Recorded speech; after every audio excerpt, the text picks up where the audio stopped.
गजा में इसराइली बमबारी से अमदादी मरकज के करीब हमले में कम अज कम 58 फलस्तीनी शहीद हो गए, जिनमें अक्सरियत खुराक के लिए कतार में खड़े शहरियों की थी। टीबी जराये ने बताया है कि खान यूनिस, रफा, दीरुल बला और गजा शहर में मुतअद्दिद इलाकों को निशाना बनाया गया, जिनके नतीजे में लाशें मुख्तलिफ अस्पतालों में मुंतकिल की गयी। खान यूनिस के नासिर अस्पताल में 35 लाशें लाई गई, जिनमें से 27 अफराद को रफा में अमदादी मरकज के करीब गोलियां मारकर शहीद कर दिया गया।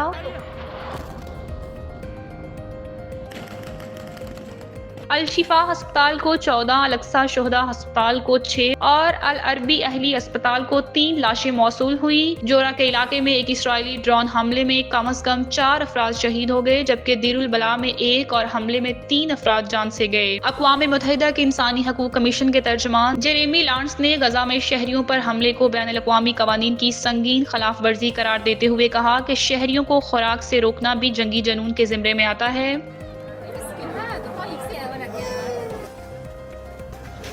ये अमल मुमकिना तौर पर जंगी जुर्म है। सेव द चिल्ड्रन की गजा में अमदादी कार्रवाइयों की डायरेक्टर जॉर्जिया टेसी ने कहा है कि हमारे गोदाम खाली हैं, हजारों ट्रक सरहद पर फंसे हैं, हम बच्चों को सिर्फ बचाने की कोशिश कर रहे हैं। मैंने 20 साल में ऐसा मंजर कभी नहीं देखा। उन्होंने मजीद कहा कि ये निजाम शदीद जानबूझकर नाकाम बनाया गया। गजा के बच्चे वो सब नहीं बुला सकते जो उनकी आंखों ने देख लिया है।